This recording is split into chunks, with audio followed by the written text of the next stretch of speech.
통찰력 있는 현명한 투자는 시니멘탈TV와 함께하세요.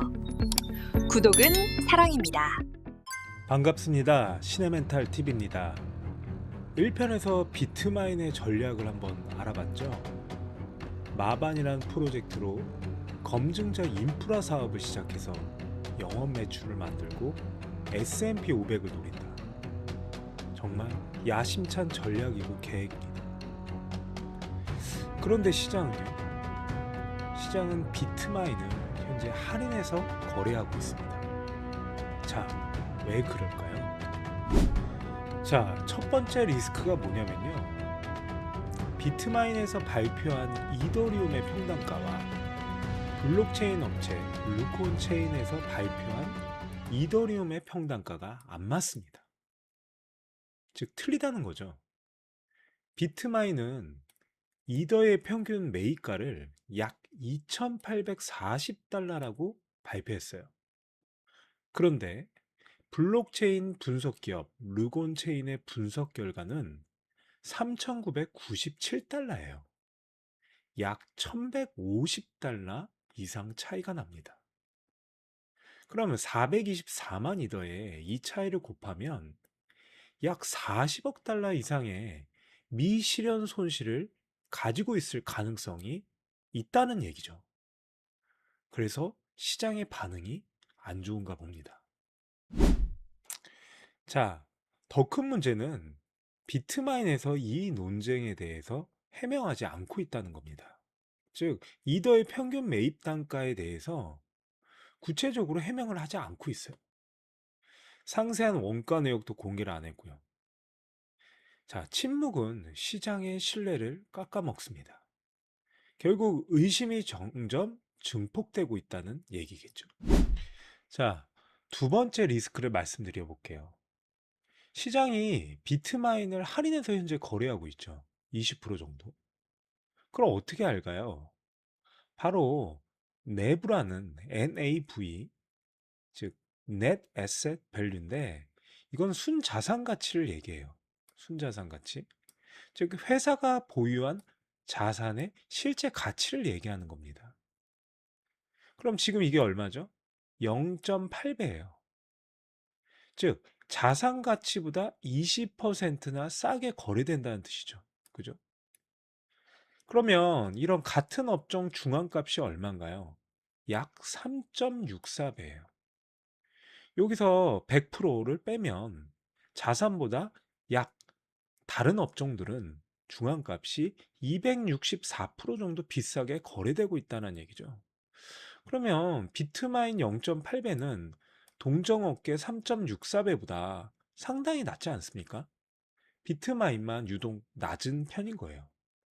그럼 왜 그럴까요? 즉, 비트마인 회사의 금고에 자산이 100억 있는 회사를 현재 80억에 살 수 있다는 건데, 왜 이렇게 유독 낮을까요? 자, 시장은 바보가 아닙니다. 비트마인에 대해서 뭔가 우려를 하고 있다는 뜻이겠죠. 자, 비트마인의 세 번째 리스크는 뭘까요? 네, 5억주에서 500억주로 발행을 승인했다는 것입니다. 즉 2026년 1월 15일 주주총회에서 통과가 됐어요. 비트마인의 주식을 5억 주에서 500억 주로 100배 증가시키겠다. 그리고 주주총회에서 통과됐습니다. 물론 아직 발행은 되지 않았습니다. 톱니가 얘기하기로는 자본 조달의 유연성이라고 설명을 하지만 비트마인의 회의론자들은 무제한 희석 가능성을 우려하고 있습니다. NAV 내부 1.0 미만에서는 발행을 안 한다고 했지만 그건 약속이지 의무가 아닙니다. 이 부분 잘 체크하시기 바랍니다. 자, 지금까지 비트마인의 세 가지 리스크를 봤는데요. 자, 비트마인도 이제 분수령이죠. 저는 지금 당장 사라, 팔아라 말씀을 드리는 것이 아닙니다. 대신 저희 입장에서 지켜볼 세 가지 분수령을 공유해 보겠습니다. 이게 어떻게 되느냐에 따라 비트마인의 운명이 갈리겠죠. 이 세 가지를 잘 체크하시기 바랍니다. 추가로 구독, 좋아요, 알림 설정은 신의멘탈TV에 엄청난 힘이 됩니다. 자, 첫 번째 분수령은 뭘까요? 자, 마반 2026년 1사분기 출시 예정이라고 했습니다. 2026년 3월까지 나와야 합니다. 그죠? 나오게 된다면 어떻게 될까요?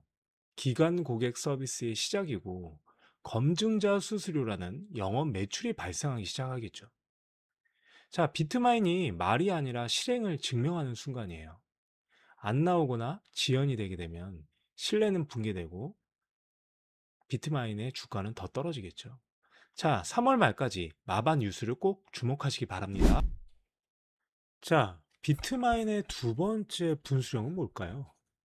네, 바로 평단가 해명입니다.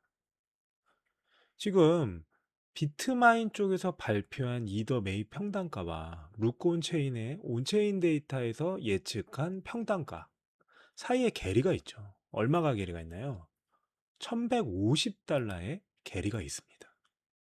그러면 비트마인이 보유한 자산과 이더리움과 곱해보면 약 40억 달러의 손실이 있는 거죠. 따라서 이것을 해명하게 되면 상세한 원가 내역을 공개하고 숫자로 증명하게 됩니다. 그러면 시장에서 어떻게 생각할까요? 시장이 의심을 해소하게 되죠.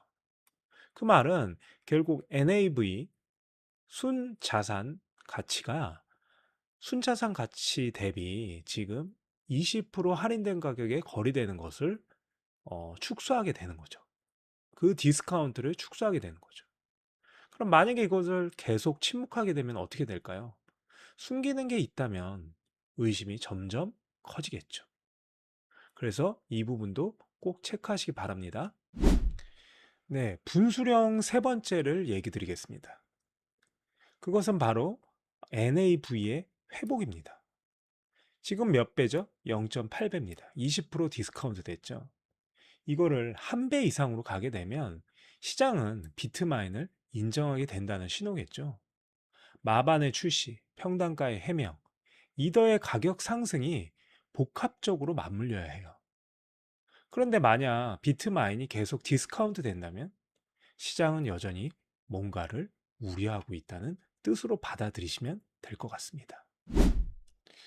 추가적으로 이더의 가격도 되게 중요하죠. 그래서 기준을 2,500달러 이하면 비트마인이 심각한 압박을 받게 돼요. 그죠? 그래서 요 2,500달러 이하 체크 꼭 하시고요. 3,500달러 이상은 어떻게 될까요? 뭐 플라이 휠이 가동 시작되겠죠. 그죠? 올라가겠죠. 그리고 지금은 그 중간 상태입니다. 가장 애매한 구간에 위치되어 있습니다. 그래서 비트마인의 자산인 이더 가격도 아주 중요하니까 이 가격을 꼭 체크하셔야 된다. 이 부분 꼭 말씀드리겠습니다. 자, 정리하겠습니다. 비트마인은 지금 어떤 시간 앞에 있죠?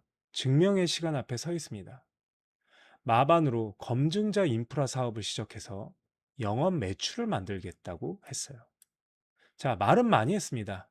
자, 이제 비트마인의 톱니의 비트마인 이제 실행을 보여줘야 할 때라고 생각합니다. 자, 저희가 지켜볼 세 가지입니다. 자, 비트마인의 관전 포인트죠. 첫 번째는 뭔가요? 마반이 1사분기에 나와서 기관 고객의 검증 서비스를 시작하는가? 즉 영업 매출이 발생함으로써 S&P 500의 편입의 발판을 마련하겠죠. 두 번째는 뭐죠? 네, 평단가 논쟁을 해명하는가? 그래서 시장의 신뢰를 회복하는가? 이걸 꼭 체크하시기 바랍니다. 자, 세 번째, NAV 디스카운트가 해소되는가? 현재 20% 할인된 가격이 있죠. 그래서 내부 1.0을 회복하면 시장이 인정한다라고 봐주시면 될 것 같습니다. 자, 이 세 가지가 긍정적으로 가면 S&P 500을 향하게 그죠? 가는 거죠. 그런데 만약에 부정적으로 가면 어떻게 될까요? 데스 스파이럴의 시작인 거죠. 비트마인의 데스 스파이럴. 그죠? 자, 지금 당장 판단하기엔 이릅니다. 하지만 분수령은 멀지 않았다고 생각합니다. 2026년 3월까지 그때 비트마인의 상황을 다시 한번 점검해 보도록 하겠습니다. 자, 오늘 영상이 도움이 되었다면 구독, 좋아요 꼭 부탁드립니다. 자, 저는 다음 영상에서 뵙겠습니다. 시네멘탈TV였습니다. 감사합니다.